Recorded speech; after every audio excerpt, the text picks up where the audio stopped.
Corona del abuso. Miss Universo o reality show de humillación. Bienvenidos a Miss Universe 2025, donde la corona del narcisismo y la dignidad se enfrentan en Tailandia. Tomen sus asientos, prepárense para el drama. Pero antes de que las luces se apaguen, únete a esta comunidad que espera. Dale un me gusta y suscríbete antes de que Nawat Itzaragrisil nos saque con su seguridad. Porque ¿saben qué? Tonta, cabeza hueca y la orden perentoria de la seguridad para silenciarla. Así fue como Nawat Itzaragrisil, el hombre de negocios con mucho dinero y socio tailandés de Miss Universo, decidió dar la bienvenida a Fátima Bosch, Miss México. En un concurso que supuestamente vende empoderamiento femenino en el siglo XXI, presenciamos el reality show más decadente. Un empresario autoritario humillando a una mujer por no hacer suficiente publicidad para sus patrocinadores. Nawat, el autor intelectual del maltrato, es la caricatura perfecta del viejo patriarcado. Un magnate con historial de abusos. Recordemos a la Miss Islandia que llamó gorda, a quien la organización Miss Universo, AMUO, le dio las llaves del castillo, ignorando cínicamente sus propios valores por la conveniencia del dinero y la logística local. Es la misma toxicidad que permitió a Donald Trump llamar Miss Piggy a Alicia Machado en los 90. La ironía es cruel y el morbo irresistible. ¿Qué es realmente lo que estas jóvenes reinas, que dicen luchar por causas sociales, ganan al presentarse voluntariamente ante un panel de abusadores narcisistas y permitir que su autoestima sea vapuleada a cambio de un desfile y una corona? En un mundo que exige respeto y dignidad, ¿es Miss Universo el último bastión de la misoginia corporativa? ¿O fue la valiente resistencia de Fátima Bosch y las concursantes solidarias el principio del fin para este circo de sumisión y brillos? La saga de Miss Universo 2025 en Tailandia es un espejo de la profunda contradicción que aún plaga los concursos de belleza. La elección de Nawat Itzaragrisil como socio clave, un hombre con un estilo de gestión autoritario, polémico y narcisista, revela la falla fundamental del AMUO. Estaban dispuestos a tolerar el abuso pasado a cambio de la influencia y el capital de un socio local, eludiendo sus propios valores hasta que el escándalo se hizo viral. El abuso de Nawat se redujo a una sola frase: eres una propiedad, y si no generas mis ganancias, eres una inútil. La humillación pública, llamarla tonta o cabeza hueca y ordenar su expulsión, fue el látigo del poder. La respuesta de Fátima Bosch, sin embargo, es el manifiesto de la nueva era de los concursos. No soy una muñeca a la que le maquillen la cara, le peinen el cabello y le cambien la ropa. Vine aquí para ser la voz de todas las mujeres y niñas. Ella rompió el contrato tácito de sumisión, demostrando que las concursantes ya no están dispuestas a perder su autoestima ni a permitir el maltrato a cambio de una corona. Su retirada, y la de la Miss Universo reinante, fue un acto de sororidad que redefinió el verdadero propósito de la plataforma. La saga de Miss Universo 2025 en Tailandia no es solo un escándalo de mal comportamiento. es un espejo de la profunda contradicción que aún plaga los concursos de belleza. El protagonista del abuso es Nawat Itzhak-Rizil, un empresario con un historial tan vistoso como polémico. Nawat, el autor de la humillación, es un magnate de los concursos, fundador de Miss Grand International (MGI). Un hombre con mucho dinero, como él mismo se encargó de recordar a Fátima Bosch, mostrando su narcisismo y autoridad jerárquica. ¿Cómo es posible que una organización que hoy se dice defensora del empoderamiento femenino elija como socio clave en el país anfitrión a una figura autoritaria, polémica y narcisista? Eligen a un hombre cuyo historial incluye acusaciones previas de abuso verbal y comentarios sobre el cuerpo de las concursantes, como con Miss Islandia en 2016. Esto revela una falla fundamental. La organización Miss Universo estaba dispuesta a tolerar el abuso pasado a cambio de la influencia y el capital de un socio local poderoso, eludiendo sus propios valores hasta que el escándalo se hizo viral y la presión global fue insostenible.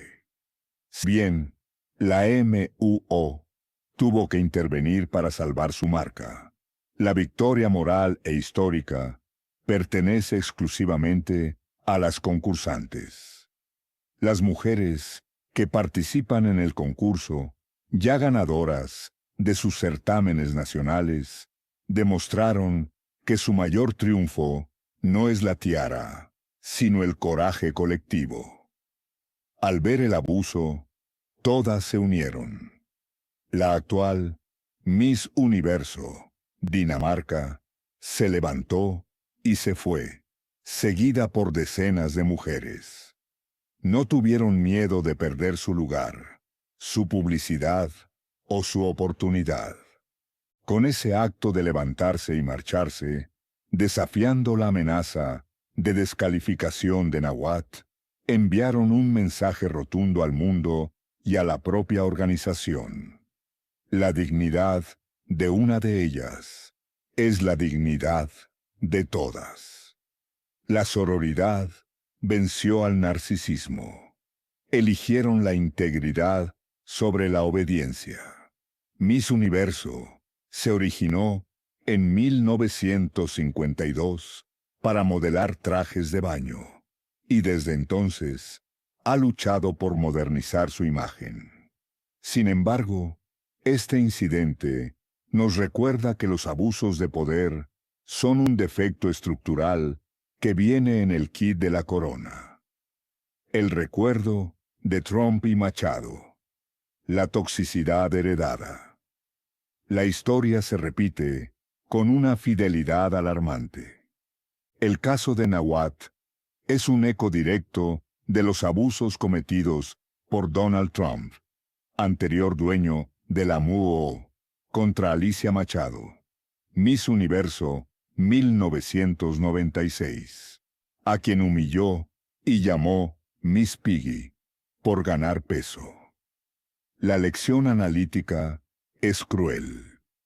El poder en estos certámenes, históricamente, se ha ejercido a través de la objetivación, el control físico y la tiranía emocional de las mujeres. Lo que ha cambiado no es el abuso, sino la capacidad de las víctimas para denunciarlo. La ganancia de las concursantes. Hoy, la moneda de la digna resistencia. ¿Qué ganan las concursantes al enfrentarse a un abusador como Nawat? No ganan publicidad ni patrocinios tradicionales. De hecho, arriesgan la descalificación. Pero ganan algo mucho más valioso: dignidad, innegociable, voz global y empoderamiento genuino. Ganan una victoria moral sobre la cultura del silencio y la sumisión, demostrando que su valor no está en un like o una corona, sino en su integridad.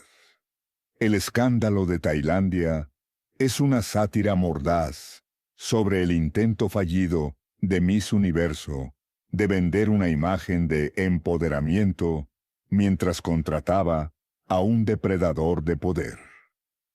La reacción de la MUO de restringir a Nawat fue una medida de control de daños necesaria para que el show pudiera continuar el 21 de noviembre.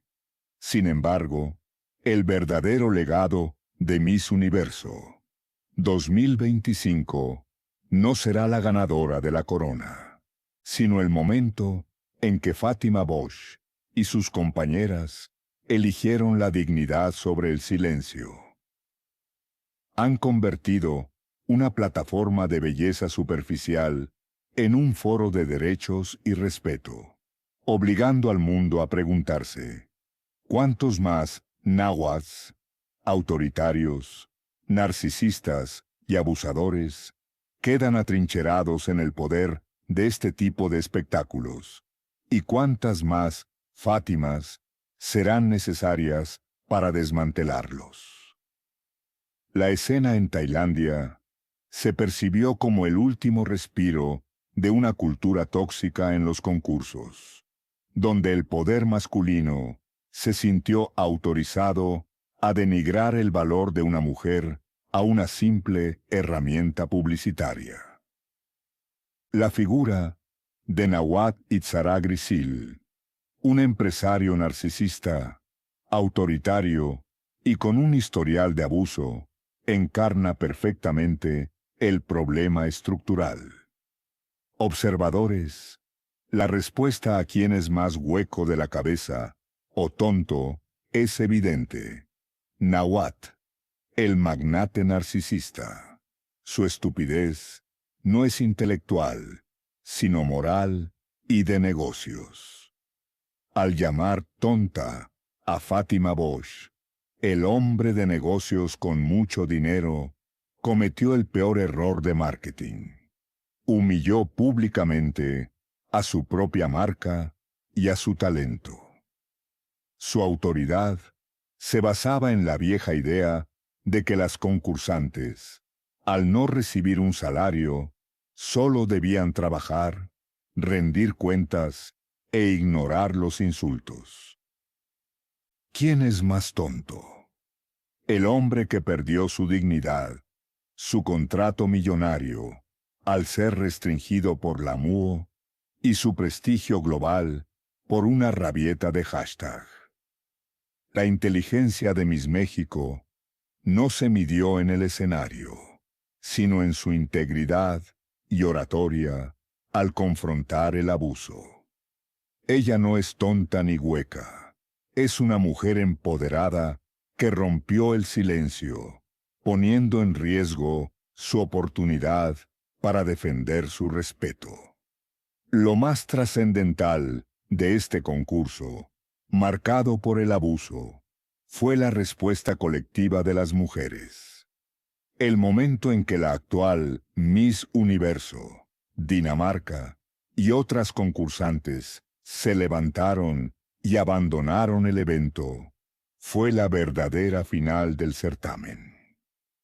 Las concursantes demostraron que su dignidad y sororidad valen infinitamente más que la promesa de publicidad o una corona. Su acción obligó a la organización Miss Universo a intervenir, condenar el abuso públicamente y restringir al magnate. Este acto de resistencia femenina fue la respuesta moderna y contundente al abuso estructural que ha existido en los concursos, tal como lo sufrió Alicia Machado de la mano de Donald Trump hace década. Queridos observadores, no podemos terminar sin mencionar el heroísmo de Miss Irak, Janine Al-Quraishi. Ella, representando un país con profundos desafíos, demostró un coraje inigualable al levantarse inmediatamente y apoyar a Fátima. Su acción no solo se convirtió en un símbolo de sororidad sin fronteras, sino en un acto de profundo significado. Una mujer del Medio Oriente alzando la voz contra el abuso de poder en el establishment, ganándose el corazón de México y del mundo. El legado de Miss Universo 2025 no es un desfile, es un desafío. Las empleadas sin salario se convirtieron en las campeonas de la dignidad, demostrando que la voz y la unión femenina son imparables frente al abuso narcisista. Ahora la pregunta crítica que queda abierta al conversatorio es la siguiente. Si el verdadero empoderamiento de las mujeres sucede cuando abandonan el escenario y renuncian a los títulos, ¿debe la organización Miss Universo reestructurarse por completo para eliminar el componente de negocio personal que produce abusadores como Nahuatl? ¿O es el formato de concurso, por su naturaleza, irremediablemente incompatible con la dignidad en el siglo XXI? Esperamos sus comentarios y reflexiones.